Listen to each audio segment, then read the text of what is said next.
नमस्कार, स्वागत है आपका हॉर्नबिल टीवी भारत पर।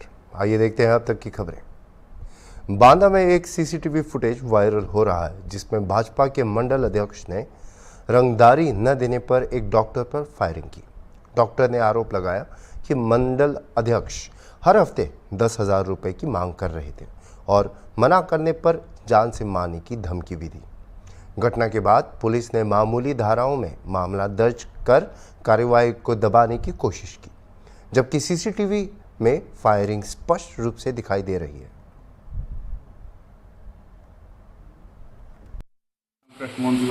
डॉक्टर अनुराग तिवारी। कहाँ रहते हैं आप? अतरा रोड बिशंडा। क्या घटना हुई आपके साथ में? मेरा क्लिनिक है वहाँ पे। ये आए दिन मुझे धमकी देता था, हमारी पत्नी को आके धमकी दे कि हमें पैसा दो, नहीं यहाँ से उठा लो। तो एक दिन कहा आज मुझे पैसा चाहिए, तो मैंने कहा पैसा नहीं मिलेगा। तो उसके बाद ये 10 से 15 लोगों के साथ में आया। आते ही अपना पिस्टल निकाला, पिस्टल निकाल के सीधा मेरे ऊपर फायर झोंक दिया। मैं हाथ पैर जोड़कर आई, यार मारो मत। और काफ़ी मरीज भी थे, गोली किसी को भी लग सकती है। किस तरह की घटना आई है? ये 28 तारीख को रात 12:10 की। कितने पैसों की डिमांड करता था वो? क्या कहता था आपसे? 10,000 हफ्ते चाहिए मुझे। 10,000 चाहिए। क्या नाम है उसका?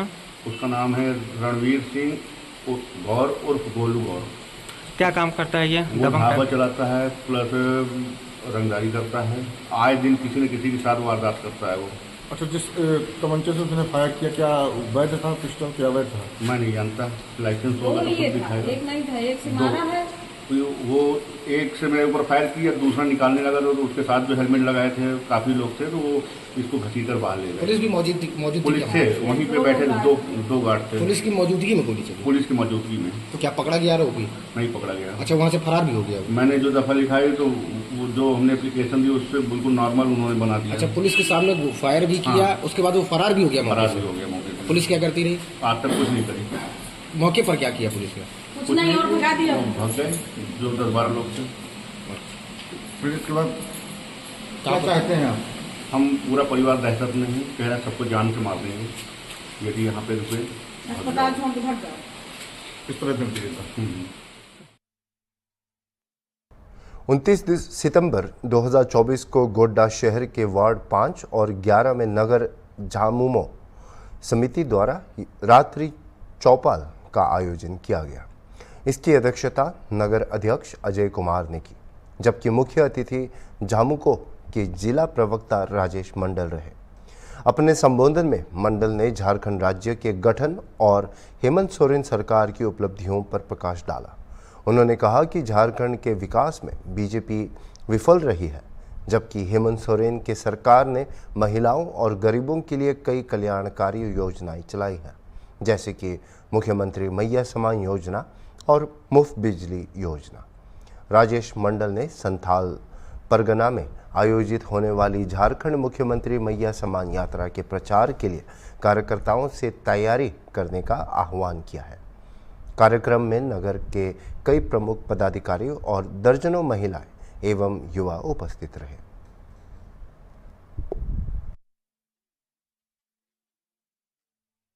ये है कि हम लोगों को मैया योजना सम्मान का लाभ मिला। बिजली माफी 1,000 मिला अकाउंट में? हाँ, 1,000 रुपया मिला है। ठीक है। उसके बाद बिजली माफी भी मिला। 200 यूनिट फ्री है। और गांव-गांव में जो अबुआ निवास हो रहा है, अबुआ आवास जी, अबुआ निवास, ये सब हम लोगों को। गोड्डा नगर के अंतर्गत रात्रि चौपाल प्रत्येक रविवार को लगाने का कार्यक्रम तैयार किया गया है। उसके तहत आज हम लोग दूसरे रविवार में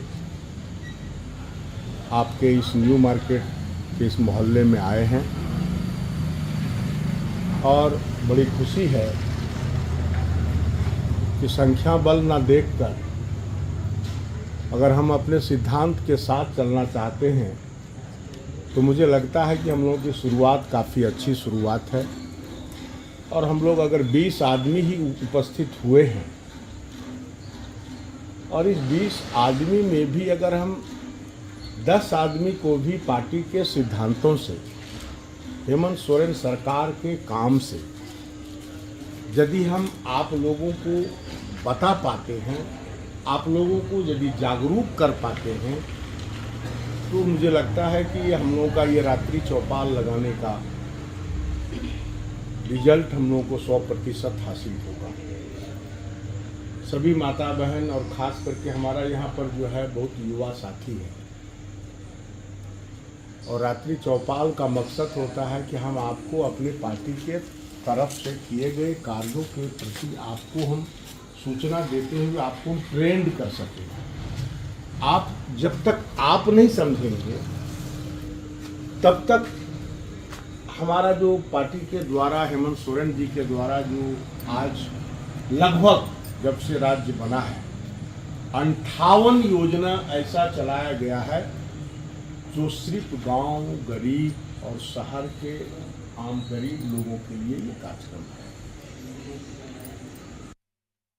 बलिया के मनियर थाना क्षेत्र के कोटवा गांव में एक शिक्षक और उनकी पत्नी पर दबंगों ने हमला किया, जिससे शिक्षक और उनकी पत्नी को बुरी तरह पीटा गया। विवाद रास्ते को लेकर था और करीब 1 दर्जन दबंगों ने शिक्षक सिद्धांत मिश्रा के घर पर हमला बोल दिया। जब उनकी पत्नी नीरज मिश्रा ने उन्हें बचाने की कोशिश की तो दबंगों ने उनके साथ अभद्रता और नग्न करने की कोशिश की, जिसका वीडियो वायरल हो गया है। दबंगों ने घर के सीसीटीवी कैमरे तोड़ने की भी कोशिश की, लेकिन घटना कैमरे में कैद हो चुकी थी। मैं ग्राम कोटवा थाना मनियर की निवासिनी हूँ। क्या हुआ है, कैसा अभी आप हाथों में एप्लीकेशन ली है, क्या ये पूरा मामला है? तो ये मामला दरअसल हमारे गांव के ही कुछ लोग हैं। एक उमाकांत मिश्रा है जो गांव में जब से आए हैं हम लोग का जीना मुश्किल कर दिए हैं।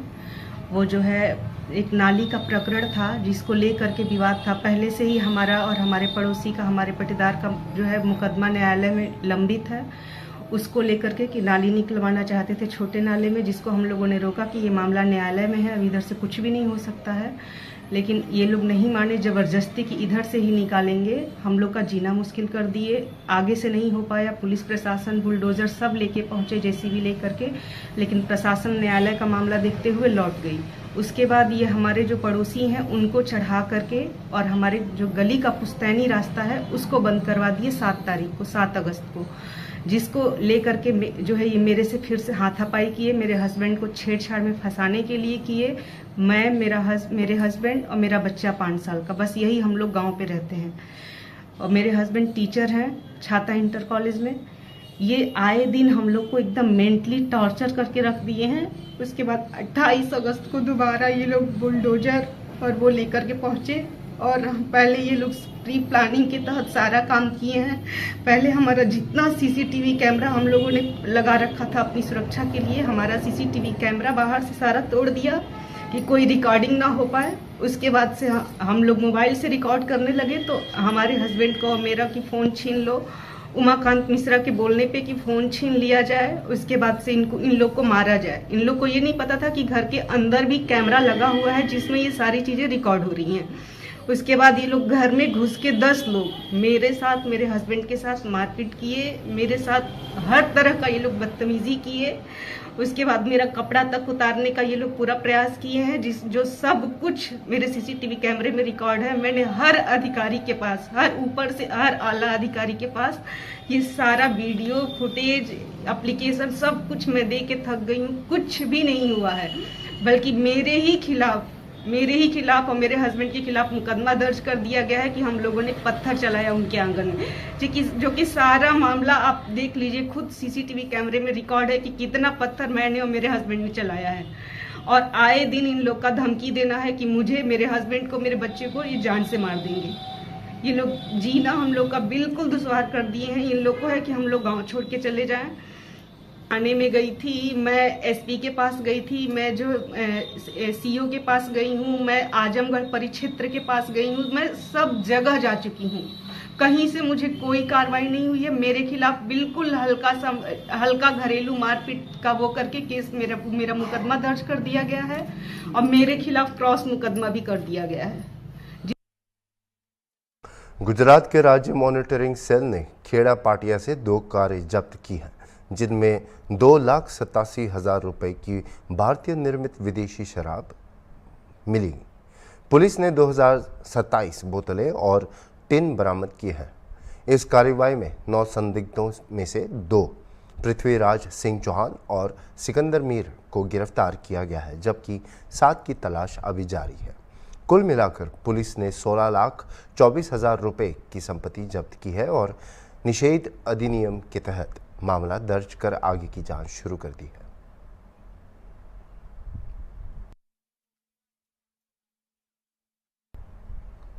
भारतीय जनता पार्टी के राष्ट्रीय सदस्यता अभियान को शानदार सफलता मिल रही है। 2 सितंबर को शुरू हुई पहले चरण में 4 करोड़ से अधिक नए सदस्य जुड़े, जिसमें से 2 करोड़ सदस्य अकेले उत्तर प्रदेश से हैं।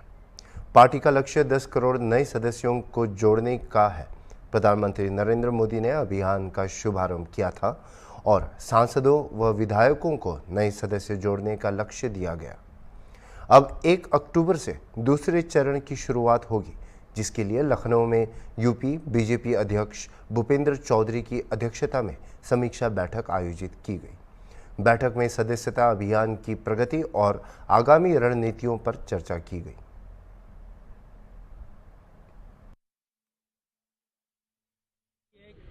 देखिए, भारतीय जनता पार्टी उत्तर प्रदेश का सदस्यता अभियान दूसरा चरण प्रारंभ होने जा रहा है। प्रथम चरण की सदस्यता बहुत बेहतर हुई है और इसको और बेहतर बनाने के लिए आज लक्ष्य पार्टी अध्यक्ष के द्वारा तय किया जाएगा। धन्यवाद। समाज के अंतिम पायदान पर खड़े व्यक्ति के उत्थान और तरक्की के लिए, उसको समाज के मुख्य धारा से जोड़ने के लिए जो हमारा पार्टी का एजेंडा है, इस एजेंडे को और मजबूत करना है। निश्चित तौर पे हमारे प्रधानमंत्री मोदी जी के लीडरशिप में, हमारे उत्तर प्रदेश में मुख्यमंत्री योगी आदित्यनाथ जी के लीडरशिप में हमारा संगठन, हमारी पार्टी पूरी ईमानदारी तत्परता से धरातल पे जनता के विकास के लिए काम करेगी। जिले के प्रभारी, माननीय सांसद, मेयर, मंत्रीगण सब लोग यहाँ उपस्थित हैं। सभी लोग पूरी ऊर्जा के साथ भारतीय जनता पार्टी की सदस्यता बनाने में लगे हैं और सभी का मोटिवेशन भी करना, सबको जोड़ना, समाज के प्रत्येक वर्ग को जोड़ना, ये भारतीय जनता पार्टी का लक्ष्य है। भारतीय जनता पार्टी देश और दुनिया की सबसे बड़ी पार्टी है। सबसे बड़ी पार्टी और अधिक बड़ी पार्टी बने, सब लोग जुड़े, सब लोगों को मिलकर विकसित भारत के लिए और अखंड भारत के लिए संकल्प लें।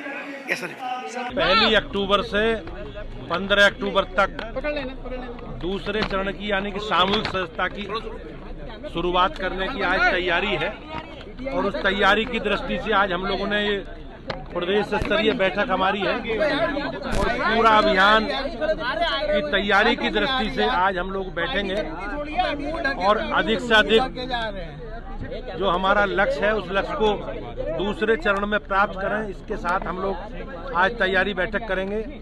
हमारी ये सामूहिक सदस्यता है और सामूहिक सदस्यता में हम लोग कैंप लगाएंगे और अलग अलग सामाजिक वर्गों के हिसाब से किसान, व्यापारी, महिला या हमारे छात्र, युवाओं, अलग अलग समूह से हम लोग कैंप लगाकर इस सदस्यता अभियान को पूरा करेंगे।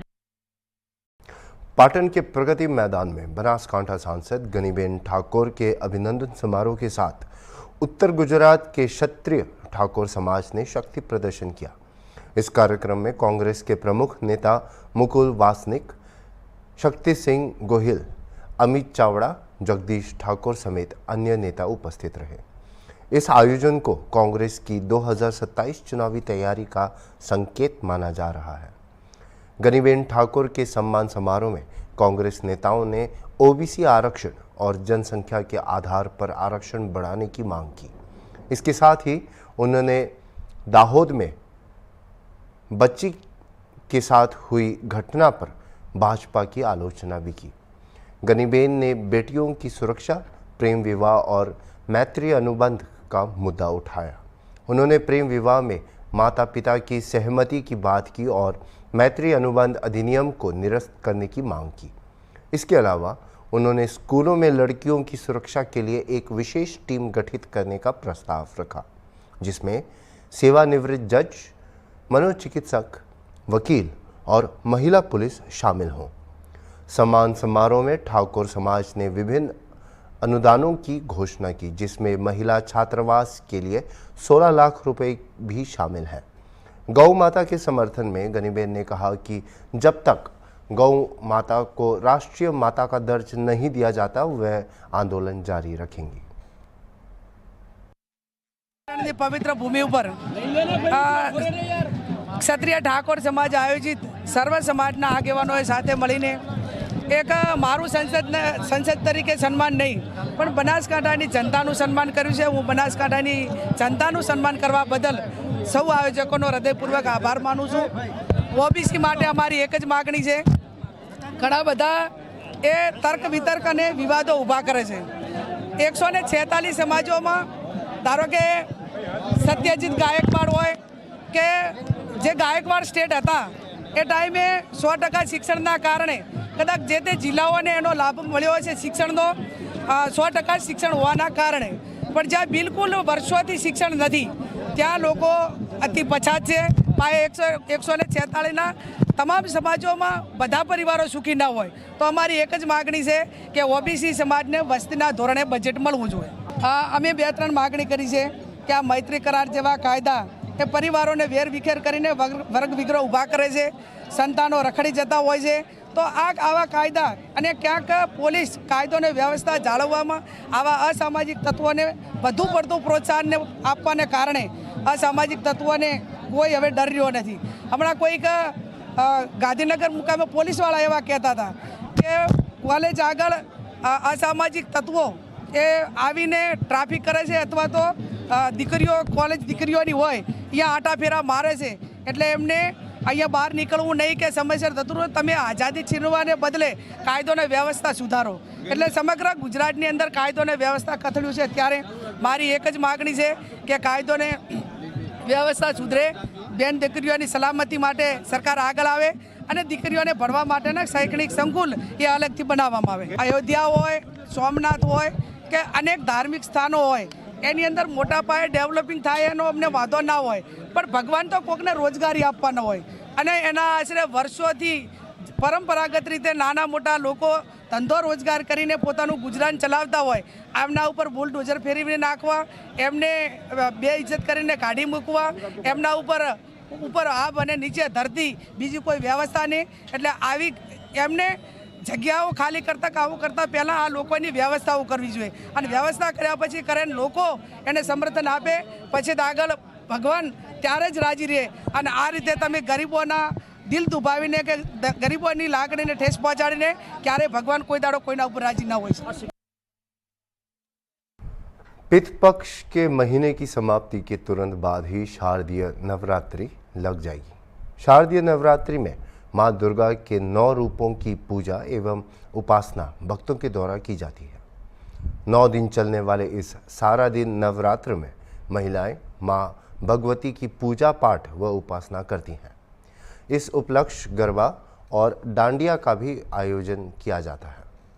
गरबा माँ भगवती की आरती से पहले खेला जाता है जबकि डांडिया माँ भगवती की आरती के बाद खेला जाता है.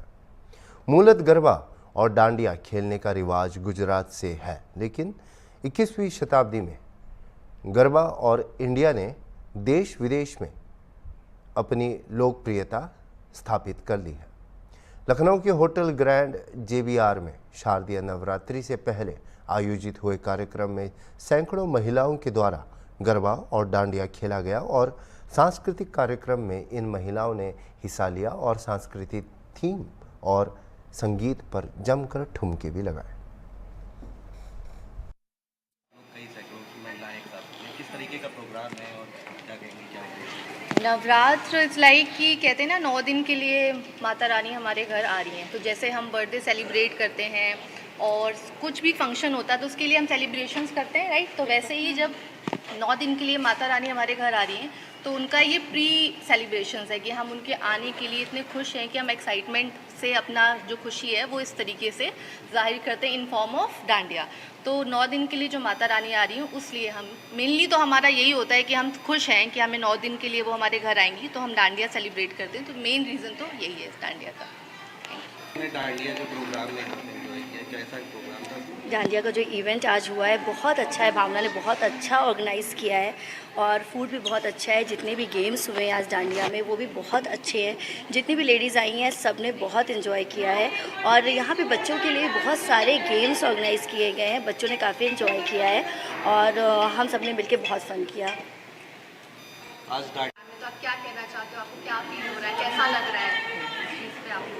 फंक्शन को अटेंड करके या सेलिब्रेशन को अटेंड करके कैसा लगता है? फर्स्ट ऑफ ऑल मैं ये बताना चाहती हूँ, मैं लखनऊ में नई हूँ और मैं नए नए लोगों से मुझे जुड़ने का मौका मिला है। भावना दीदी के थ्रू मैं यहाँ पर आई हूँ, मुझे बहुत ही अच्छा लगा यहाँ पर आकर के। और जिस तरीके से सब लोग गैदर्ड हैं एक जगह, एक खुशी का माहौल बन रहा है। नवरात्रि में हम सब लोग एक तरीके से एक प्री फेस्टिव हम लोग मना रहे हैं। यहाँ पे स्नैक्स बहुत अच्छे हैं, हर किसी का बहुत अच्छे से ध्यान रख रही हैं भावना दीदी, एंड दैट्स ऑल। बहुत अच्छा प्रोग्राम है। रांची के शौर्य सभागार जैप 1 डोरंडा में आयोजित कार्यक्रम में मुख्यमंत्री हेमंत सोरेन ने नवचयनित 444 औद्योगिक प्रशिक्षण अधिकारियों को नियुक्ति पत्र प्रदान किए। उन्होंने कहा कि तकनीकी युग में दक्षता और हुनर आवश्यक है और राज्य सरकार रोजगार के नए अवसर देने के लिए प्रतिबद्ध है। उन्होंने बताया कि सरकार ने कई चुनौतियों का सामना करते हुए भी रोजगार देने और नियुक्ति प्रक्रियाओं को तेज किया है। इसके अलावा उन्होंने ITI छात्रों को पहली बार नियुक्ति पत्र प्राप्त होने का जिक्र भी किया और कहा कि राज्य के युवाओं को रोजगार के क्षेत्र में नई दिशा मिल रही है।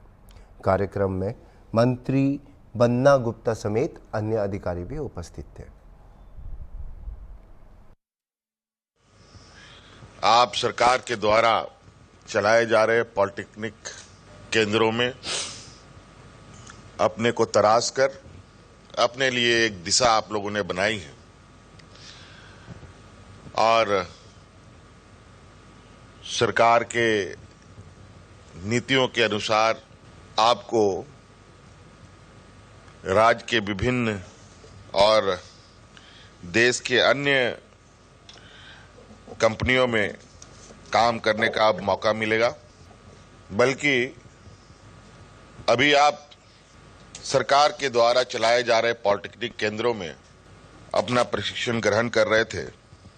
ITI का कहा जाए कि अब आप बड़े स्केल में पॉलिटेक्निक के क्षेत्र में जाएंगे जहां आपको और भी ज्यादा निखरने का मौका मिलेगा। आपके इन क्षेत्रों में जो ट्रेनिंग ले रहे होते बच्चों के बीच में कैंपस का भी प्रावधान किया जाता है। उसके तहत अभी इसी वर्ष में लगभग 3000 छात्र छात्राओं को विभिन्न क्षेत्रों में, टाटा मोटर्स में, हिटाची में, होंडा मोटर्स में, मारुति सुजुकी इत्यादि में